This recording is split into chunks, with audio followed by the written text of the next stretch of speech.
Have you ever seen those videos of people talking online, proclaiming to make millions of dollars with dropshipping, all from the comfort of their own home? They show off these flashy cars, these luxury vacations, all this time freedom, no boss, all this freedom, right? But is it all really true? My name's Anthony. I've generated over $11.5 million in high-ticket dropshipping sales, and today I'm here to tell you that it is partially true. The truth is, yes, many people are making a lot of money online with dropshipping, but most are going about it the completely wrong way. Most people are selling, $40 products off AliExpress, trying to go viral with TikTok or trying to go viral with Facebook ads, but you're gonna have to sell like thousands of those products to even crack a decent enough profit to quit your job. Because per sale, when you factor in the product cost, the ad cost, you're gonna have to sell so many of those items just to make any money, if at all, if you even are able to break a profit. That's why the method that I've used to generate over $11.5 million in high-ticket dropshipping sales is high-ticket dropshipping, right? No AliExpress dropshipping. With high-ticket dropshipping, instead of selling $40 or $50 products, I sell products that are over $1,000. That way, even if the product margins are only 20%, I still make over $200 per sale. And in this video, I'm gonna show you exactly how you can start this business model from completely scratch, so make sure to stay tuned. So the first step to high-ticket dropshipping and selling products that are thousands of dollars online is finding your niche. So with finding your niche, firstly, you want to start off with broad market research. You want to research, industries where customers are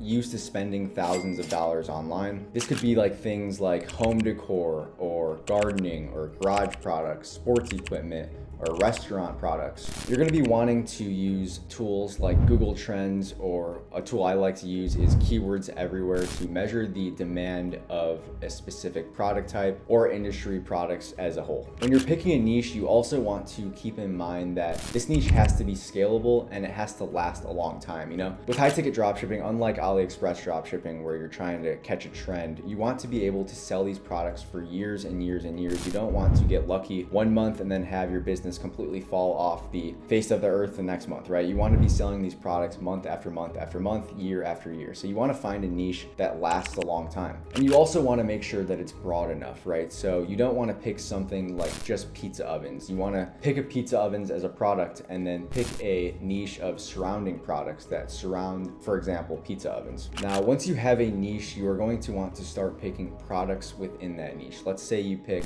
sports equipment, for example. You're going to want to look for products that stand out and that are unique within that specific niche. And when I say unique, I mean products like, for example, right, a lot of people own lawnmowers. Lawnmowers probably aren't that unique. Everybody knows of them, and almost everybody has one in their garage, right? When I say unique, I mean robot lawnmowers. Robot lawnmowers is an example of a unique product type. The reason why I personally like picking unique product types and unique niches is because uniqueness means lower competition, not only on the product type level, but the brand level as well. So there's specific brands underneath, robot lawnmowers that are probably going to be a lot less competitive than if you were to pick something like grills, where there's a whole bunch of brands and a whole bunch of online dealers actually selling those grills online. So when you pick a product like robot lawnmowers, for example, right, and you pick a niche around that product type, you first want to make sure that there's actual demand for these product types. Like I said, I personally use a Chrome extension called Keywords Everywhere to measure the demand of the product type, measure the demand of the brand as well. Now, once you have a product type pick out, I'm just gonna use robot lawnmowers as an example because I like that product type. It's unique. There's probably not a lot of people selling it online. You're going to want to identify suppliers and find brands to work with so that you can actually sell these products online and you don't have to create your own brand from scratch. So when it comes to identifying suppliers, most people go with,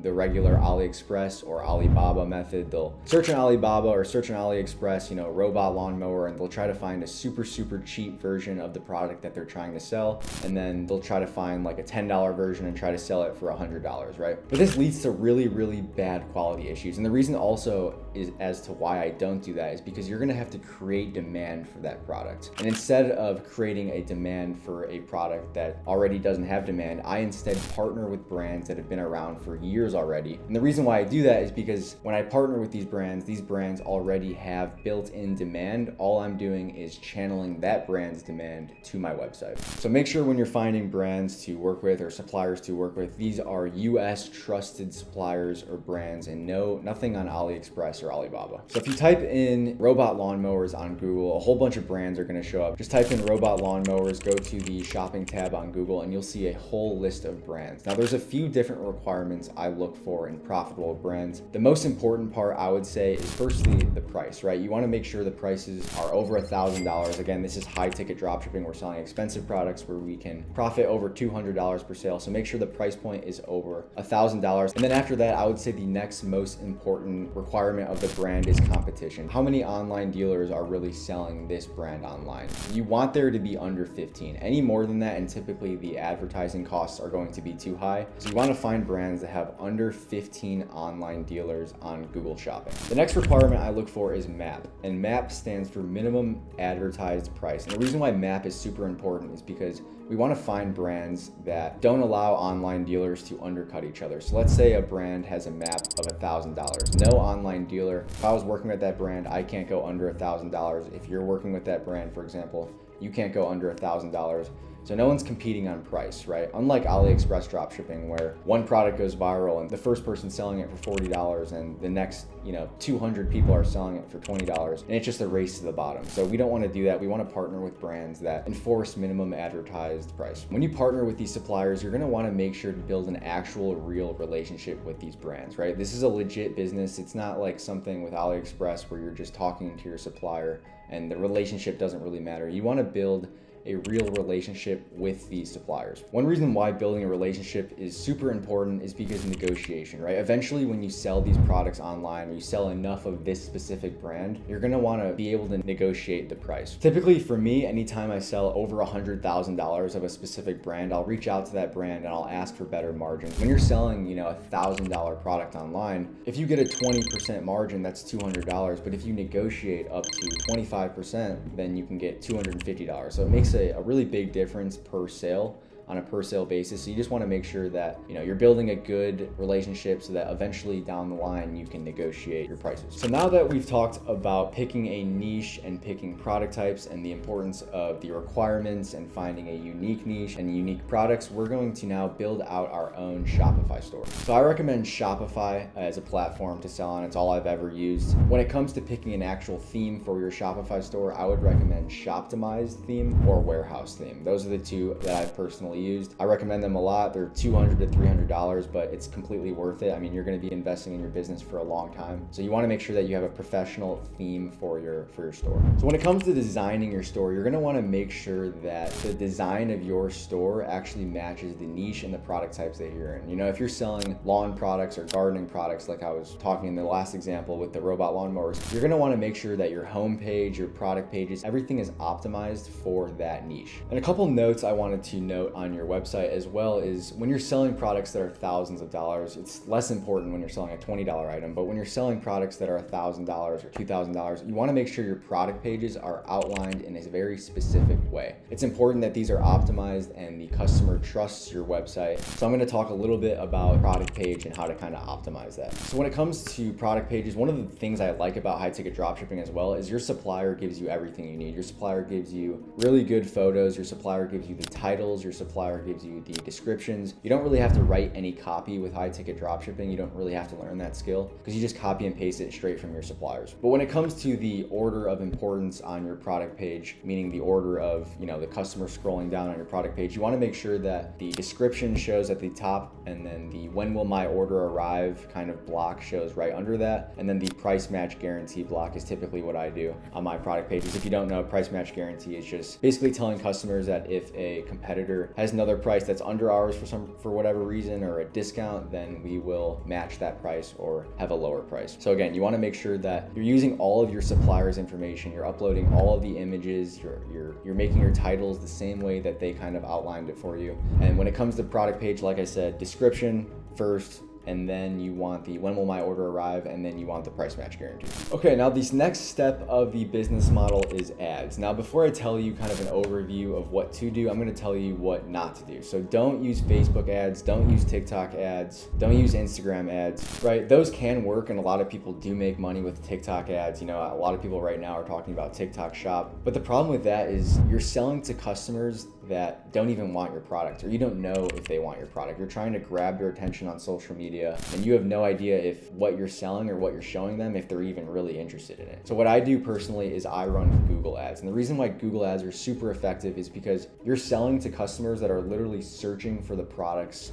that you're selling. And the reason why this is also effective is because, like I said earlier, we're partnering with actual brands that have been around for years and already have demand. All we have to do is channel that brand's demand with specific keywords to our website. So if we were selling, a specific robot lawnmower brand, we would target keywords like the brand name plus robot lawnmower, and the customer knows they want that product. All they have to do is search it, click the ad, and then they go to our website and then buy it. That sounds a lot easier than trying to go viral on TikTok with a really cool video of a robot lawnmower, and then who knows if Susie or Karen in Alabama even want your product. And the way I run my Google ads is super effective. So it's basically 2 different campaigns. I'll just give you a quick overview.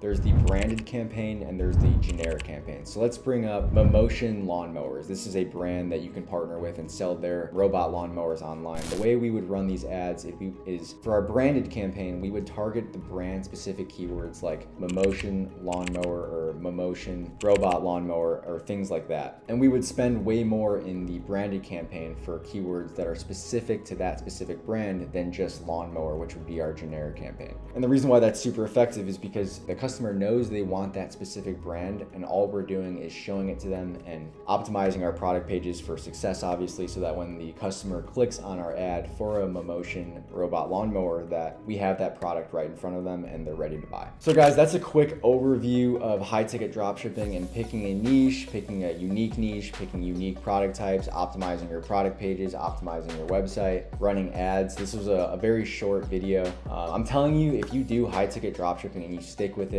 for 3, 4, 5, 6 months up to a year, and you do this consistently, you are going to run laps around people that are doing AliExpress dropshipping. I can't even begin to explain. By the time you're making 10K a month, they're still going to be trying to go viral on TikTok or Facebook ads, spinning their wheels just trying to go viral when you're literally selling brands, products that are interested in what you have to sell. So now you've reached the end of this video, you have a high level overview of how high ticket dropshipping works and the steps needed for you to take so that you can build out your own high ticket dropshipping store. If you want help directly from somebody that has made $11.5 million in dropshipping sales, which is me, if you want help one-on-one from me, somebody that has been successful with this business model for the past 3 years, and also someone that's also helped many other people build out successful high ticket dropshipping stores, I will work with you one-on-one to get you to 10K a month profit within 6 months, guaranteed. If that interests you at all, click the link in the description below. And if that doesn't interest you all and you just want to get started for free, you're not interested in one-on-one mentorship, I also offer A through Z completely free high ticket dropshipping course that kind of goes over the specifics of what I went over today and tells you how to do it step by step. That'll be the second link in the description below. So click on that link to access the free course. And thanks for watching this video, guys. I will see you in the next one.